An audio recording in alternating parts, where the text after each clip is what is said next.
Hello, Bill. Hey, good morning. A little bit echo here.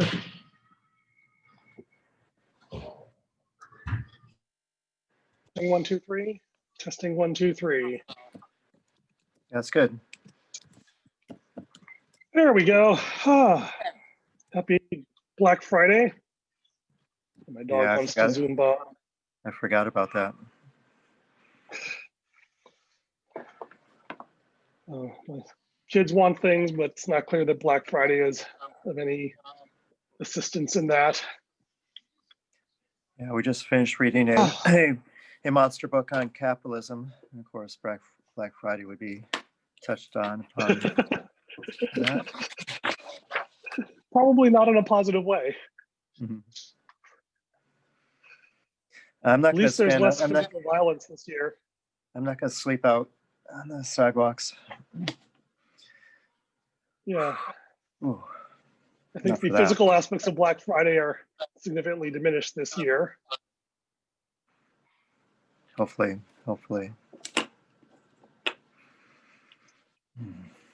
How was your Thanksgiving? Good. It's nice. The house guests had to leave at 10, of course, just when the conversation gets going. The house guests have to leave at 10, just when the conversation gets going. 10 p.m. Okay. Yeah. David was afraid the SWAT team would break down the door. Oh, right, because of curfew. It's more likely he would get stopped at a checkpoint on the way back if he was driving around after 10 p.m. Yeah, you know what the loophole to be out after 10 o'clock is? Emergency worker? Yeah, but no, for us. Right. No, what? I'm just going to the grocery store. That's the world's biggest loophole. Rohan, can you watch the dog? He seems to be trying to get breakfast. Our puppy is 5 months old now and tall enough to reach the counter when he's standing on his hind legs. Oh, that's a big milestone. Curious enough to. Big milestone. Yeah, he seems to be. I mean, he's been capable of doing similar things, but he seems to be much more confident doing so. Wow. Yeah, and it always feels like a Sunday after Thanksgiving. It doesn't feel like a Friday. Yes, it is a very weird weekend. I mean, let's face it, everything's a little weird now because I no longer go into the office and the kids are most days home from school. And they've been off all week anyway. So it's been a very disorienting. But yesterday I had to keep reminding myself that it was Thursday and not Saturday. Wow. The brain is a funny thing. It's cold. Oh yeah, you look cold. Are you not in a heated location? I have a habit of buying charming houses that don't have good heating systems. Stupid me. The main room is 13, 14 degrees warmer than the bedroom wing, so it's good for sleeping when the bedroom's cold, right? But now that the bedroom's your office, not so good. Do you have a portable heater, or is that not a thing you do? I don't have enough gold in Fort Knox to pay PG&E to electrically heat my house. Have you thought about a parabolic heater? Yeah, we bought one of those at Costco 30 years ago. Yeah. It's not so much. I wonder if for me, the value of it is not so much necessarily the heat, although that helps. It is the sense that there is something constructive I can do to improve the situation. Sure. But you have to sit in this narrow range. I might as well just sit on a heating pad, pennies per hour rather than this thing that's just that's a good one. Sending heat up to the ceiling or whatever. That's a great suggestion. Have you tried that? Or that just felt so silly that hot coffee. 10 for 1. I have a limited tolerance for caffeine, so I cannot do coffee after 8:30 a.m. Even decaf is pushing my luck. Oh, well, when I say coffee, I mean decaf. Yeah. I can't do decaf because I get a dependency. And then if I don't have coffee that morning, I get a bad headache. So I can't. What I'll end up doing, especially in seasons where I'm fasting caffeine, is hot water. So Yeah. Also known as nut and tea. Yeah. So, they've done studies in England about the health benefits of tea or green tea. Yeah. There's absolutely no difference between that and hot water. Yeah. Interesting. But, I mean, because what is the concentration of tea anyways? It's, 0.4% or something. It's not like you're eating a bunch of tea. It's like a tiny little flavoring agent. Interesting. All right. So tea is just a way to get you to drink hot water. Yeah. So I was confused. Your latest transistor thing, that was the Monday before our Tuesday meeting with Ted? I don't know which transistor things you're looking at, so I can't. It was the one with Ted talking about. The one talking with Ted was Correct. on Monday, okay. And the one talking about Ted was on Thursday. So yes. So that's why I was a little disoriented, since I haven't posted that one yet. Correct. Hey, we're on Zoom. I can actually share the screen and show you which ones we're talking about, so you and the audience can. And I did talk to David last night for a bit as well. So almost Good. up to speed. I always try and be up to speed with these conversations. I admire the fact that this one we actually talked about the fact that you are basically our one listener, as far as I know. Yeah. Let's do this way. So this is the. You have the best titles, Ernie. Really Thank good. you. I feel like that's my main value add in all my years of marketing. No. Yeah, so this is the one you were listening to. Yes. And yeah, so yeah, I'm curious what your thoughts, especially now that you understand that was what took place before Tuesday's session. No comments. I'm not done with it yet. I was actually attempting to read the transcript with limited success. That is even more heroic than listening to the whole fun. thing. It's really fun because then I get to make up what I think you guys said. This is great. It's almost like biblical translation, right? And that exactly. You get this thing, which is, has the vowels or maybe the consonants from what it had, and you have to infer both the words and the context and the language and the tone. Like, have you ever played the most? Okay, YouTube has one. There's only one funny thing I like on YouTube. It's not animal videos or cute babies. It's turning on Google Captions during a famous preacher's message and seeing a lot of 4-letter words pop out.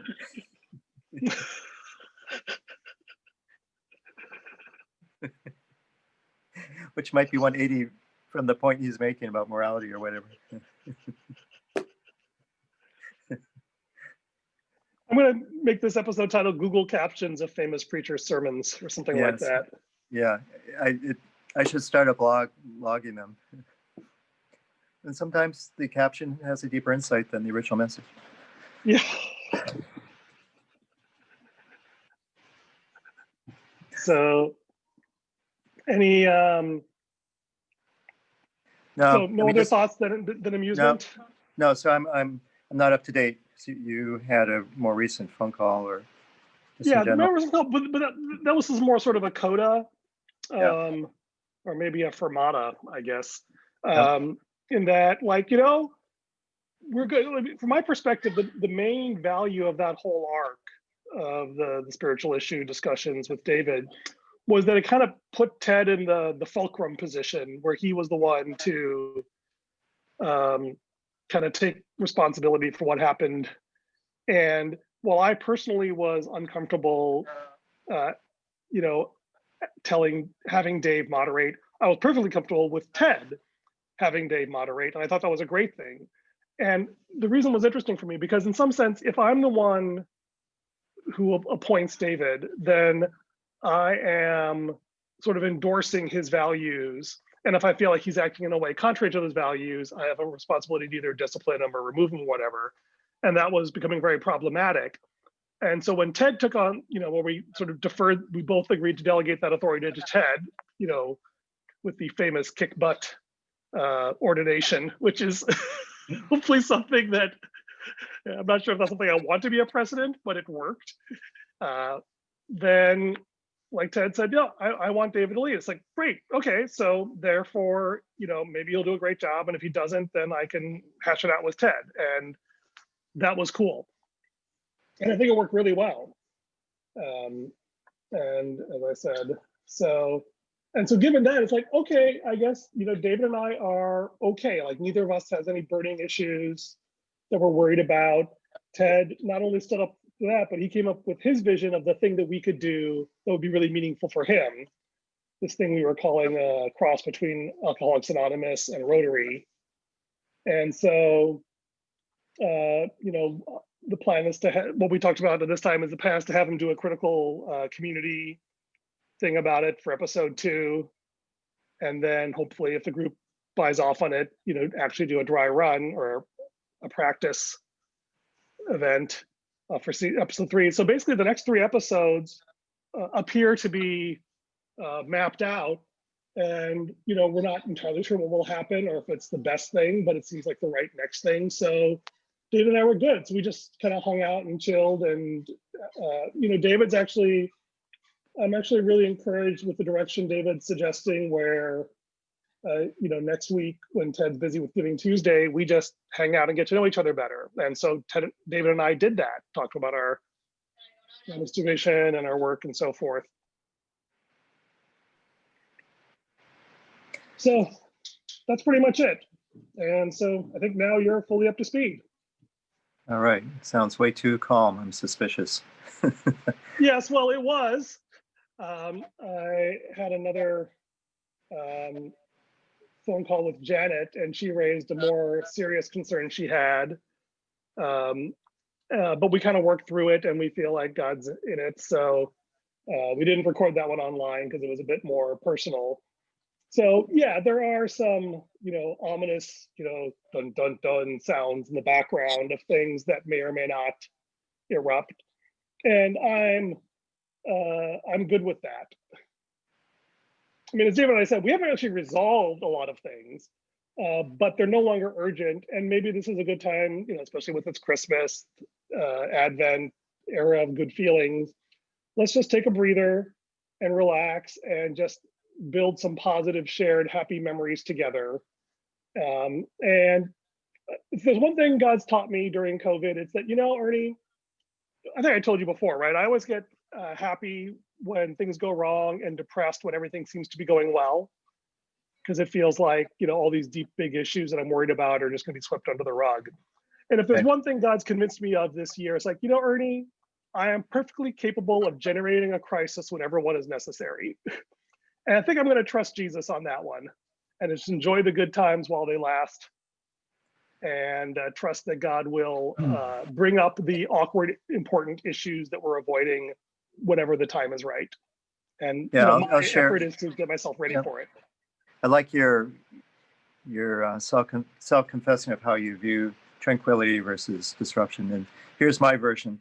In our other group, we debate and discuss ad infinitum the difference between a rebel, a reformer, and one of the other RE things. Redeemer? Yeah, it's not necessarily a Christian thing. So the image that settles it is James Dean, right?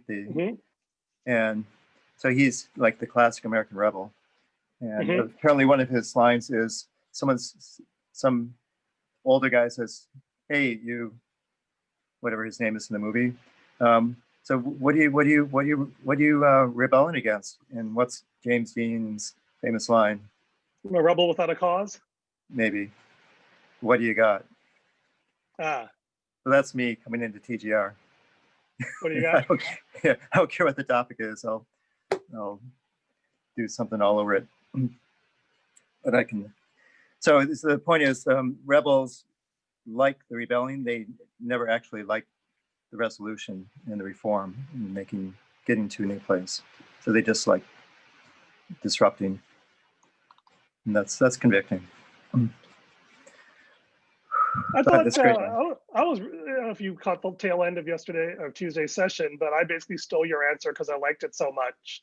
Yeah, I appreciate that. And then David said he stole everyone's answers, so I just went back into the doc to see if that was an accurate assessment. I'm looking at the DJ row. and dysfunction in the group, no consensus, humble ourselves, improve unity. There's a lot of no's.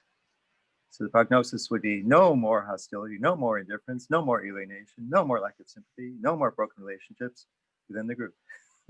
Yeah, that's how David minds. Yeah, David mentioned that on our call, was that how he's good at solving problems that he sees, right, but not so great at generating new positive ways forward afterwards. Yeah, like he described it at church, it takes him 1 or 2 Sundays to get to know a person. And then the 3rd Sunday, he's already in David mode. Let's see if I can identify their sins. Mm-hmm. So it's like, yeah, that's a classic problem solver, right? Yeah, it's interesting. I've been playing with the Krebs cycle lately. Yeah. There's an interesting segue. I should share this one because I was actually rather fond of it. And then there's another cycle I'll talk to you about the priest versus prophet cycle, but let's see this one. Oh, okay, yeah. Yeah, that's what I'm working on next, but let's see.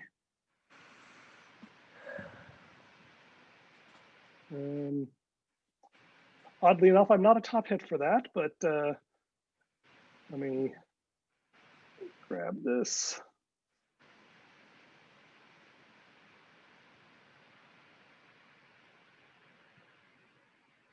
This one here. Oh, our friend Steve posted on the blog for the first time ever.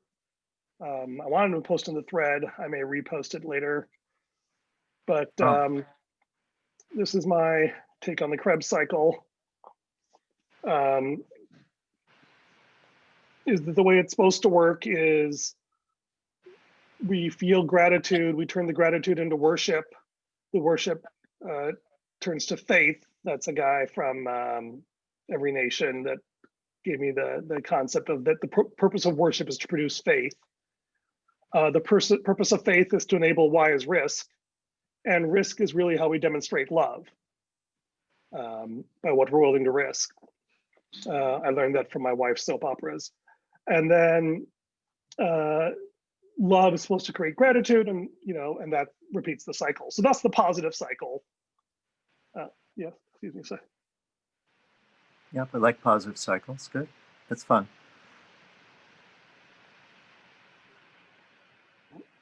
So Jesus is in there somewhere, right? Well, yeah, this is I think the interesting thing here is that this actually not so much in this one. This is more about the fatherhood of God, I think. I mean, Jesus obviously exemplifies this. But I'm working on kind of the flip side of this. I guess the complement or the precursor to the Krebs cycle is glycolysis, the breaking down of glucose. And so I think there's something there about sinolysis or selfolysis, which is and the specific dynamic that I've been working through is that when I see something wrong, my first instinct is to just pounce on it and crush it with the law. But usually that's a sign that this is something I perceive as a threat to myself. And therefore, I'm reacting defensively. And the alternative is to say, wow, this thing that wounds or offends me is an area where I lack grace. And therefore, the most important thing is that I need to understand why I'm lacking grace, which usually is because of some past wounding that I haven't forgiven. And therefore, I need to take that to the cross and receive forgiveness and receive grace. And then I can, if you will, pounce on the sin I see in the other person in a way that brings grace to them rather than just the law. Yeah. So there's a short cycle of sorts there somewhere that I'm currently drafting, which I think is the thing that, this is sort of Christ as role model, and the other one is more Christ as physician, I guess, or redeemer. Yeah. So why would you call this Krebs cycle as opposed to a cool cycle? Oh, just that it occurred to me that this to me is the positive energy flow. Okay. So I was thinking about like, first of all, I was thinking about like a cycle, right? Because and so I was thinking about a cycle, and then positive energy flow. Got it. Yep. Yeah, that may be retroactive justification. I just thought it sounded cool, but that's what it made me think of. And it's an interesting metaphor to play with. I haven't played with biological metaphors in a while, or biochemical. Isn't there a famous Christian denomination, Swedenborgen? Yeah. The Crystal Cathedral in Pacific Palisades is kind of a history of him. And he was a biologist by training, then became a famous founder of the Swedenborg. They're very heavily influenced by biological things. So that's why the Crystal Cathedral is there, because it's tons of nature to tie that in. Interesting. Yeah, I'm more of a poking horn guy as a physicist, but yeah, good to stretch our metaphors. So let me just quickly tell you that priest-prophet cycle is priests are stabilizers, and the prophets come along, and the role is to throw a spanner into the gears every now and then. Mm-hmm. But I see this cycle everywhere, every self-help book and this and that. It's like, no, the only growth happens when through deep pain, through destruction of the cell or glycose. And it's like, nah, Bill's not really buying that. I Even if you practice it, you don't believe it? Well, again, Jesus is the role model. Like, do you want to say he grew while he was on the cross? I know. When did Jesus grow is my question. And what do we mean by growth? What do we mean by growth? What do we mean by growth or transformation? Right. Well, so that's an interesting thing. But, one could argue that the most significant character development we see in Jesus is Gethsemane, when he was sweating great drops of blood, where he had to confront the contrast between his will and the Father's. Yeah, I guess I just haven't had the rock solid proof that growth only occurs during pain, because I've had growth. Yeah, I've had most growth during love, actually. Well, I think the fact that this is actually good, because this is kind of the two cycles I'm wrestling with, right? Right. What's really funny, when I went with our friend Brandon to a monastery, I built a relationship with the father there, and I was having this theological argument with him, which I had to suspend for the last couple of years because I figured I had to demonstrate whether or not what I was saying was true. So I'm still working on that. But one of the funny things was he had a passage he quoted, actually misquoted, from a book which said, the book said, brokenness is not the only way to grow. And he actually quoted that as, brokenness is the only way to grow. Okay. But my right is that there is also wonder. And there's a wonderful metaphor I saw for this. You're familiar with the Batman origin story, I assume. Parents slain in front of his eyes. That's about it. Yeah. Oh yeah. I saw that in the Joker. Yes. Yeah. Yes. There's been few versions of that. But the interesting one is that there's a comic I read once where Batman discovers an alternate reality 40 years sort of delayed relative to his, or 30 years, however old Batman is, where he can see into this world and he can see a young Bruce Wayne on his way to the theater with his parents. And he has an opportunity to intervene. And they do some research, and in this dimension, there's no Krypton, there's no Amazon, no Green Lantern Corps, no other heroes in this universe. And he's faced with this question: do I stop this boy from becoming Batman and allow this universe to have no heroes whatsoever? Or do I intervene and save his parents' life so he doesn't have to go through the agony I went through? And he goes back and forth on this with Alfred for a while, but finally he says, I just can't stand by and let this happen. And he plunges into this dimension. He stops the gunman from killing his parents and then disappears. And the beautiful thing is they show that young Bruce Wayne was so overwhelmed with gratitude and awe and wonder at seeing this Batman character come in his moment of darkest need and save him, that he devotes his life to becoming that kind of hero, not out of anger and shame and revenge, but out of joy and gratitude and wonder. Yeah, the gratitude. And so that's what, I think the spiritual crypt cycle is for me, is saying, this is what is the primary energy cycle that we were supposed to have.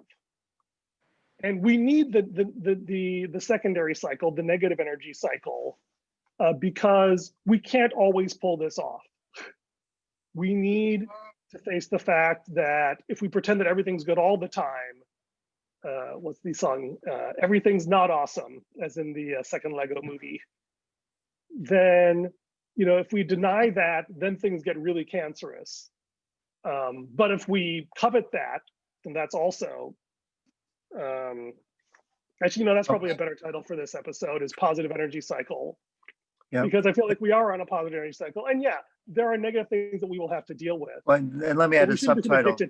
Yeah, let me add a subtitle. The search for something beyond Paul and Barnabas split. An alternative to the Paul and Barnabas split model. Yeah. Or maybe how about reconciling Paul and Barnabas? No, at that point, the damage is done. I don't like our model for TGR to be, Bill's upset, Bill starts screaming and shouting at Ernie for a whole session and goes away for 4 weeks. And then we claim we've done a reconciliation, but we've lost people and we've set a bad precedent. So you're saying you don't want to do that, but haven't we kind of already done that? No.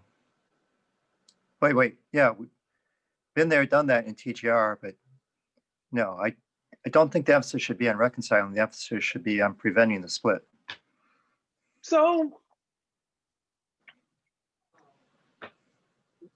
like if it's Mary Martha, I don't think they would have proceeded that way.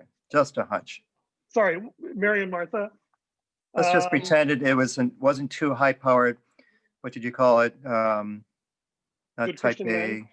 No, not the type A. The alpha males.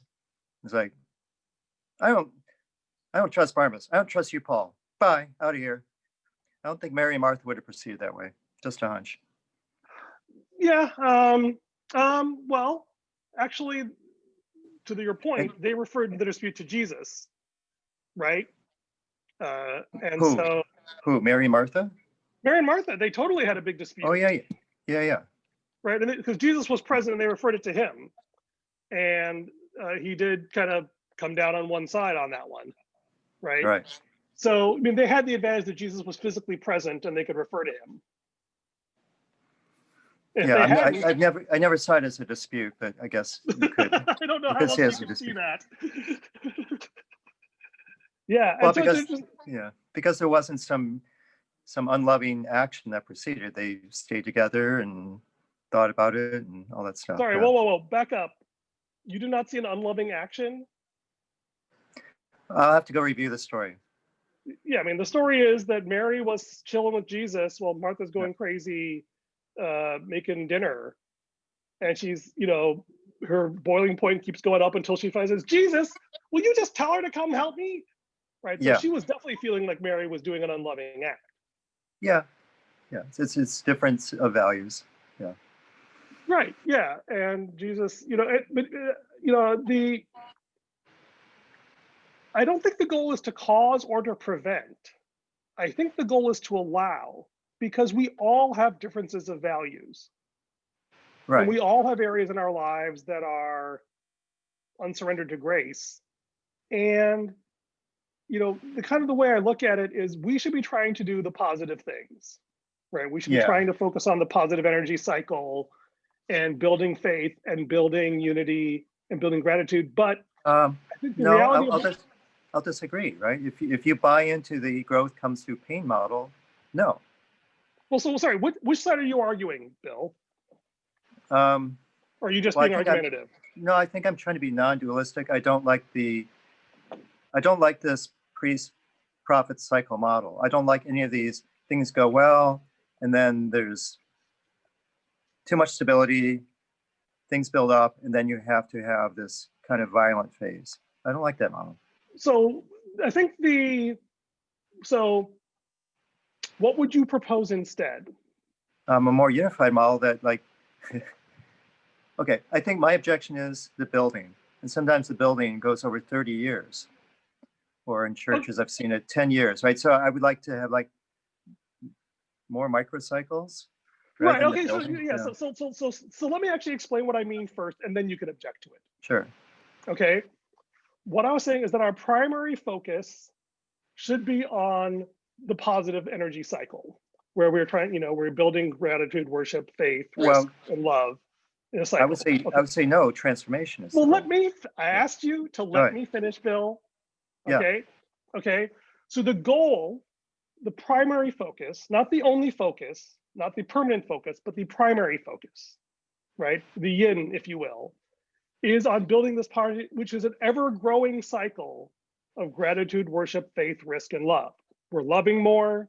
We love more people more deeply, more effectively, which creates more gratitude, which is surrendered in worship, which gives birth to greater faith, which lets us take greater risks wisely, and then they're able to love more, right? So this is an ever-expanding circle of love, okay? And that to me is the primary cycle. And the reality that I am proposing, which is to your point, is that inevitably there will come a point where just by trying to do that, we will encounter friction. And we will have processes and practices in place for handling that friction. But at some point, all practices and processes and shared understandings break down. And that when that shared understanding is breaking down, we need a pause, a sabbath, or whatever to say, okay, is this still working? Are we, is everyone still actually feeling like they can be authentic with this, or is there stuff here that we have to deal with? And therefore, and then there's the second cycle, the synolysis or whatever. So my point is that there is a rhythm of things. There's a rhythm of where we assume the structure works and we just work it. And then there's a period of time where we say, okay, let's take some time and tweak. Okay. And figure out where the pain is. Yeah. All right, here's an alternative model, my trainer. We don't keep doing the same exercises for 10, 20, 30 years. Just so you do or don't? Just when I get it, he says, okay, now we're going to switch it up. And it's a nonstop, I'll call it continuous improvement model, as opposed to, I guess, unfortunately, it's biblical. It's like Garden of Eden, great, positive love cycle. Fall, uh-oh. And then wandering deserts, this and that, struggle, try kings, judges. And it finally gets resolved through the violence of the cross. So in some sense, that's the biblical model, right? Yeah. And there's other models. Catholic Church, great. Look at all these amazing things they're doing. Churches, hospitals, scholarly people learning stuff. And then Luther comes in and we get bloody wars for a decade or two. I don't like that stuff. Well, sorry, but so I feel like we're not disagreeing. So I'm not sure why you're seeing that. So let me be more blunt to make sure you're clear. I can tie it together. If you view love as lovey-dovey, kumbaya, that's not my definition of love. Love can encompass Mary and Martha. It can encompass Paul and Barnabas. It can encompass Jesus in the Garden of Gethsemane. It's aka tough love, love is, you can't just throw out the word love and expect me to say, oh yeah, that good stuff. Transformation comes through love. Mm-hmm. Loving your enemy, let's start with that and work backwards from that. Sure. That's not a kumbaya situation. That's right. Some guy that wants to kill you. So we're already at the deep into the glycosis cycle. There's a pathogen invading your tribe, and you say, "Oh, sorry, I can't get you right now. We're in our positive love cycle. I need to switch hats and get into my glycosis cycle to deal with disagreement. I see it's all one thing. I don't see God having these two cycles. Yeah, but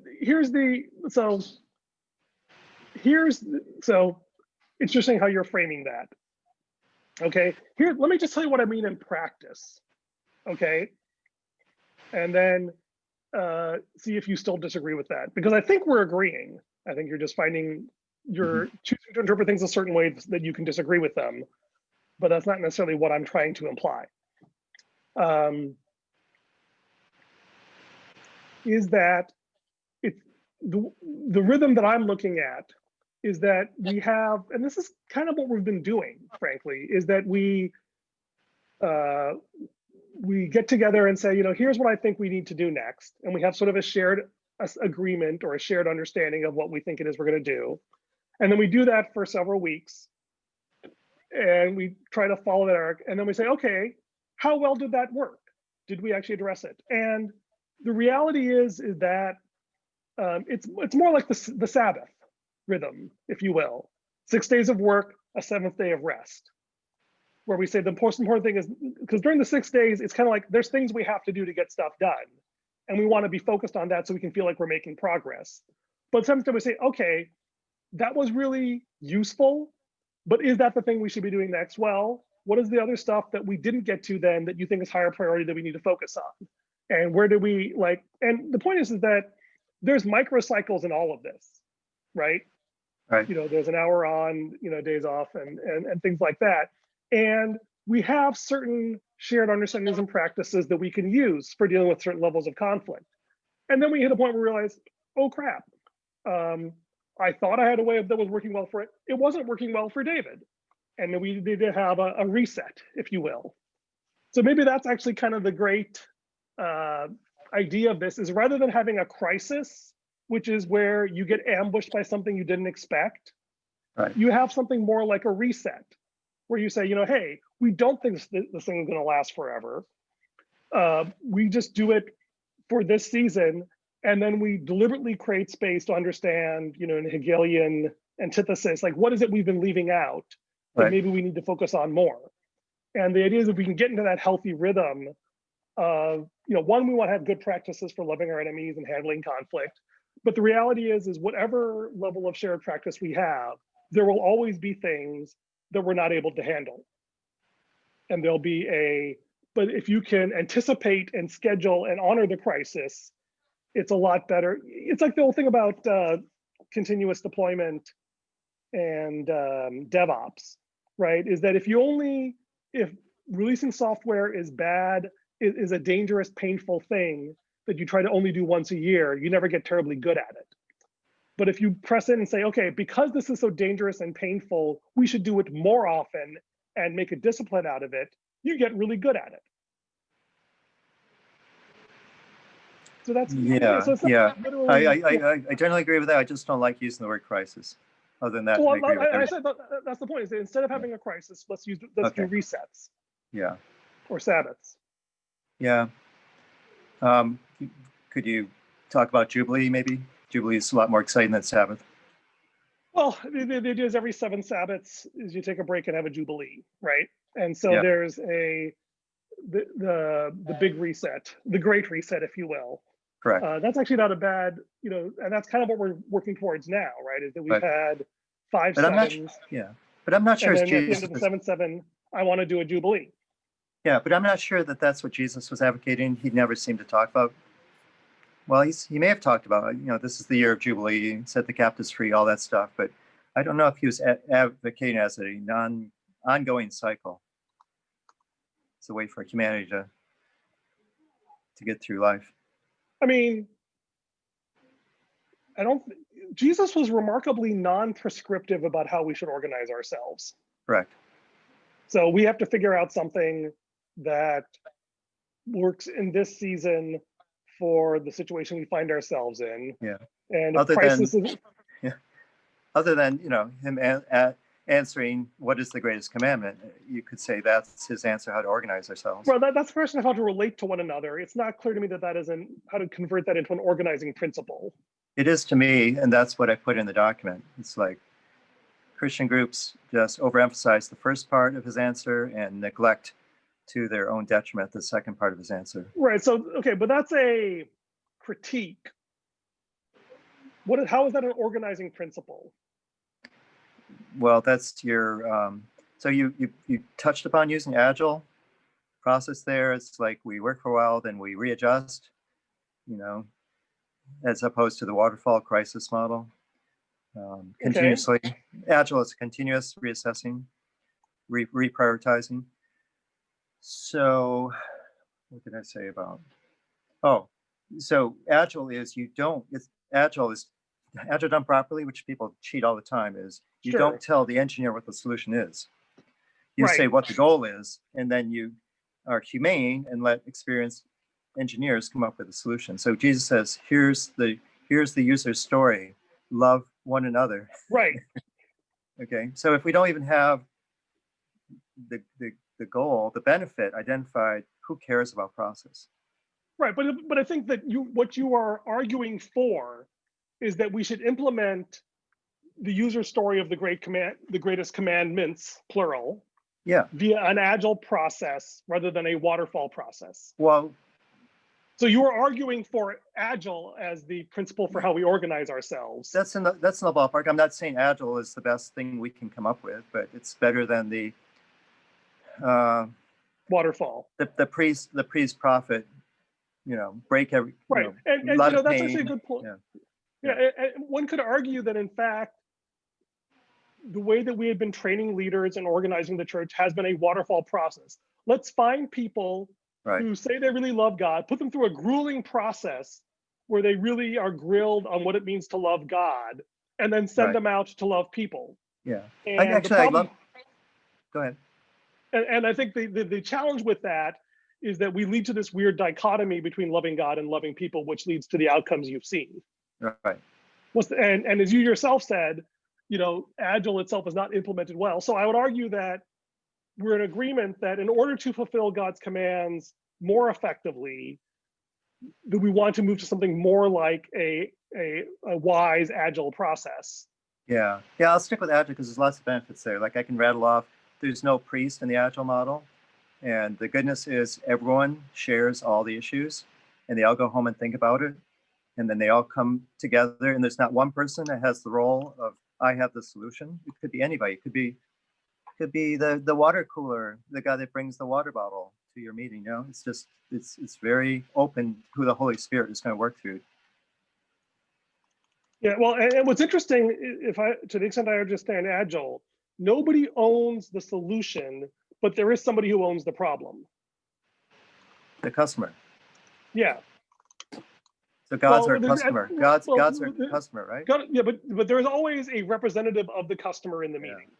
Yeah. Right. Well, yeah. I mean, sure. I mean, most of the time as a startup, it's me and the customer, and I'm also doing everything else. But yeah. Right. Yeah. But the whole point of an Agile team is that there is a product owner who represents the customer, and you don't have to trust them completely. Right. I gotta grab my book. I don't buy that. You need to go back to the customer and ask that. There's other variations. So in one of my UX groups, we did 5-day design sprint.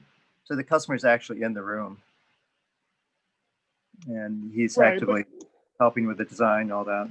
Right. But it's rarely the case that the customer, even the customer in the room, is in fact the actual total customer, right? They are a representative of the customer, right? And I think that that's an important distinction because I think, because the reality is, even with God, that we can't spend all of our time trying to explore all the depths of him. And it's really helpful for the purposes of making a decision moving forward that at any given time, you kind of trust someone to mostly, even if imperfectly, represent the customer. So that they can just sort of I sort of see where this is leading, but no, you know what I do? What do you do?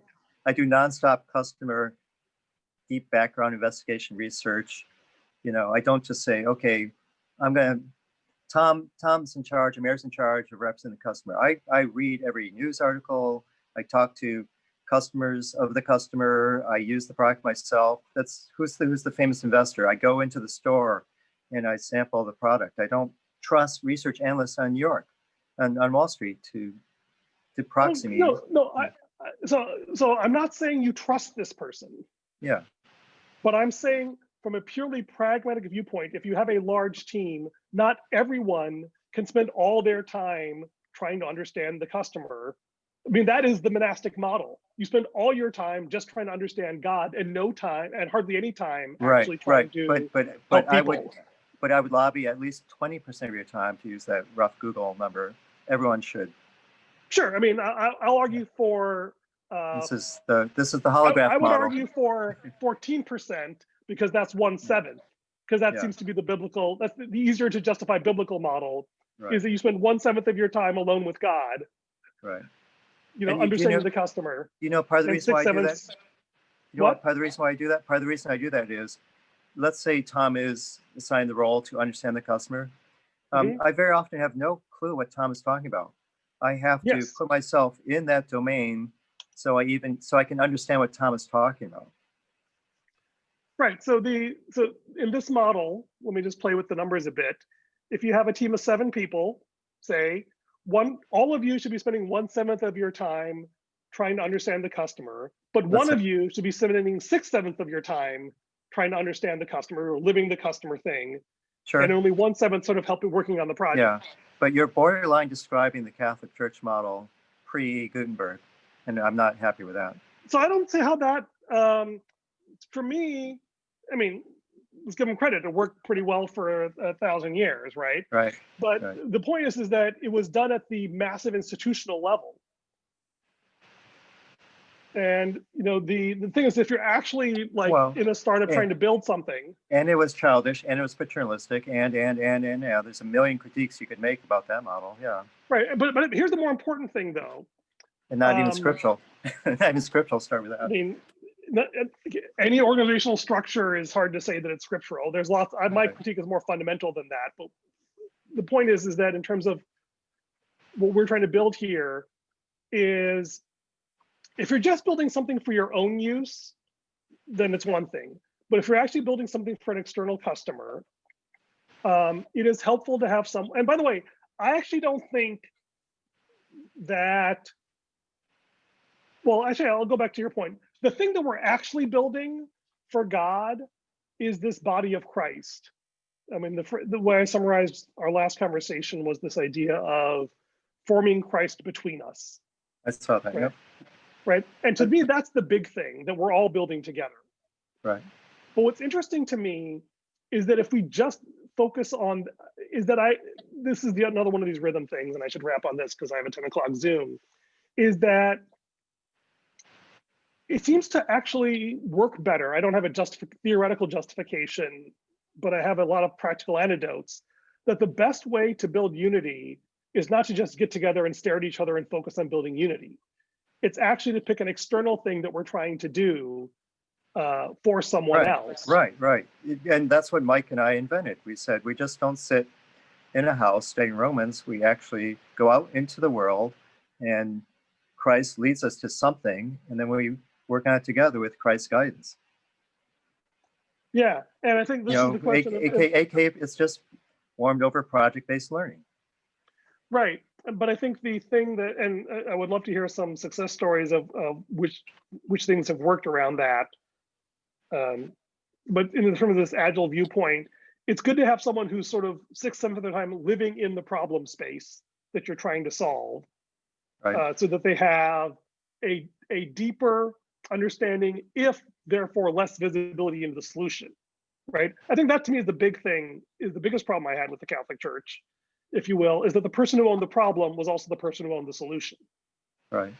How about the metaphor of we all feel the elephant in the room? What's that thing that, this big elephant in the room, but we all kind of feel the 10 blind men and the elephant. There's two different metaphors. You're I don't know if you're deliberately mashing them up. The blind one. The 10 blind men with the elephant in the room. I think so. Yeah, that sounds like TGR to me. That's my hope. Yeah, that's my wish. What we're trying to do actually is to, as opposed to David sitting on top of the elephant and steering it and doing damage and having to step on people who are quiet and all that stuff. Yeah. Right. Well, I think we each have different elephants that we want to train, which is a bad metaphor once I've learned about how elephants are trained. But, or I would say, let me use a more biblical metaphor. Camels that we want to strain, right? Is that we see a camel that people are swallowing. It's like, why should we be straining out gnats when you're, you know, we're swallowing this camel? So I like the idea of camel strainers. And so I think what we're kind of evolving towards is we take turns. Like, I think Ted has identified a camel that he would like to strain. Correct. And so this next season, and it seems like we can probably do about 2 camels per season. Yeah, this is your external idea. I continue with that. Yeah. Yeah, and the idea is that we have, so every given season, we have 2 camels that people bring up and we help them process through and focus on how to do that. And then we take a breather and say, okay, you know, have we been able to cope with it? This is straight out my gym trainer model, right? Yeah, exactly. That's what I'm saying, is that there's these, so it's sort of 2 positive cycles to one light, 2 light cycles, 1 dark cycle. Well, reassess cycle, right? Reassess. Yeah, 1 reset. Yeah. 2 power cycles, 1 like a power cycle. That's even a better term. Yeah, I mean, and the reassess is like, that was good. What do we learn? But what's missing? You know, it's the dialectic light sort of reassessment there. Yeah. Yeah. I love the word power cycle because there's 2 meanings. One is that, like, the positive energy cycle or whatever, but of course power cycle is where you turn it off and back on again to reset things. By the way, do you know what the best aspect of Agile is? Agile shatters the false assumption that the customer knows what they want, right? Yes. Right? It's like, whoa, now that I see it, that's not what I wanted.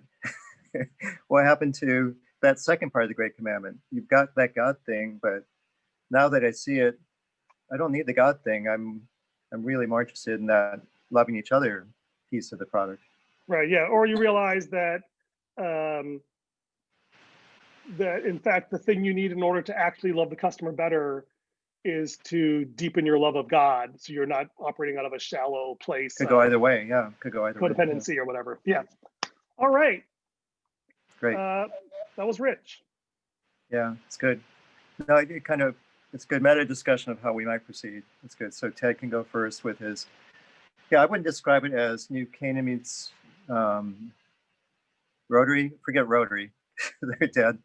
They're deader than the Catholic Church, but I would describe it as New Canaan meets YouTube. I mean, yeah, I'm more interested. The thing I really because Rotary, as far as I know, doesn't do live YouTube, live Facebook streaming. Yeah, but it's the key was that though. Yeah. But to me, that's not the key thing though. The idea of Rotary, which I think that he liked, was the idea that people are actively pitching a solution and others are contributing to it. Right. That's, I think, the thing that Rotary has done at scale remarkably well for, you know, a long time. But I'm less concerned about that dimension. New Canaan is similar to that, but is what is the Alcoholics Anonymous part of it? Like, you know, it's not just the sweetness and light part, but it's the darkness and pain part. That Alcoholics Anonymous is really good at helping people own. Well, both groups have bar access to many times I've been there, so we could find out. Sorry? Both groups have bar access, alcoholic bar access. Both groups seem to have that as part of their mix. We don't, and TGR, but yeah. No, you know, speaking of alcohol, I really want to do communion one of these days. Maybe when we get to. Yeah, that's good. The next reset. So what's the AA piece that you'd like to mix in? The point David Hoffman was talking about in terms of positive role models, it's where people are valued. The status game in AA is being brutally honest about your weaknesses, as opposed to covering it up and pretending you're strong. Well, that's the model you've been trying to do for all 7 months. Yes.